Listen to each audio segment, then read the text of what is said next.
حضور نے خود اتنی احتیاط برتی ہے، حضور نے لوگوں کو روک دیا کہ میری آمد پر کھڑے مت ہوا کرو. یہ کس قدر احتیاط کی بات ہے. اسی طریقے سے آپ مجلس میں ایسے بیٹھتے تھے کہ پہچاننا مشکل ہو جاتا تھا کہ حضور کون سے ہیں. یہ نہیں کہ کوئی مسند لگی ہوئی ہے، خاص گاؤں تکیے لگے ہوئے ہیں، اور کوئی خادم جو ہے مورچھل لے کر جو ہے اوپر سے مورچھل جیسے کوئی پیر صاحب ہوں، اور وہ ان کا جو حال ہو جاتا ہے چاہے کتنے ہی چھوٹے سے پیر ہوں، ان کی بھی جو نشست ہوتی ہے، نہیں حضور کی نہیں تھی. صورتحال آپ نے اپنے آپ کو بالکل انسانی سطح پر رکھا ہے، بالکل بشری سطح پر رکھا ہے، اپنے ساتھیوں کے ساتھ بالکل مل جل کر، بلکہ گھل مل کر آپ رہے. اور اس میں اس حد تک جو ہے احتیاط برتی ہے. ایک مرتبہ ایک صحابی کی زبان سے الفاظ نکل گئے، ما شاء اللہ و ما شئت، جو اللہ چاہے اور جو آپ چاہیں. فوراً ٹوک دیا، اجعلتنی للہ ندن، کیا تم نے مجھے اللہ کا مد مقابل بنا دیا ہے؟ یہ وہ ند ہے، وہ لفظ لا ضد لہ ولا ند لہ ولا مثل لہ ولا مثال لہ ولا مثیل لہ.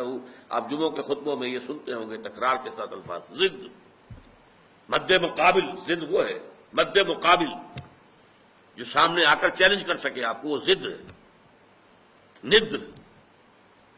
تو اجعلتنی للہ ندن، تم نے مجھے اللہ کا ند بنا دیا، مد مقابل بنا دیا. مشیت صرف اللہ کی ہے، وہ جو چاہتا ہے ہوتا ہے.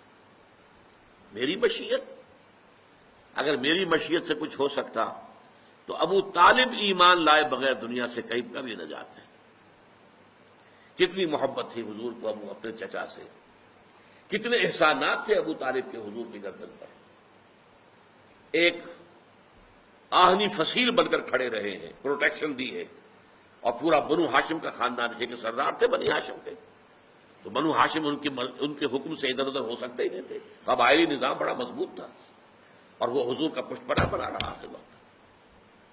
آخری وقت بھی حضور نے فرمایا ہے، چچا جان میرے کان میں ہی کہہ دیجئے الفاظ اشہد ان لا الہ الا اللہ واشہد ان محمدا عبدہ ورسولہ، میں اللہ کے ہاں جا کے گواہی دے سکوں گا کہ یہ ایمان لے آئے تھے. لیکن یہ کہ اس وقت عربوں کا جو ایک خاص ہوتا ہے، ایک اب کیا اسے کہیں، اپنا ایک غرور کہہ لیجئے، ذوم کہہ لیجئے. کہتے کیا ہے کہ بھتیجے مجھے خوب معلوم ہے کہ تیرے دین سے بہتر کوئی دین نہیں ہے، لیکن میں یہ نہیں چاہتا کہ عرب کی عورتیں تانا دیں کہ ابو طالب جو ہے موت سے ڈر کر ایمان لے آیا. اب موت میرے سرانے کھڑی ہے، میں اس وجہ سے اس وقت تو ایمان نہیں لاؤں گا. یہ لیکن بہرحال حضور کی مشیت پر معاملہ اگر طے ہوتا تو ابو طالب اس دنیا سے بغیر ایمان لائے رخصت نہ ہوتے.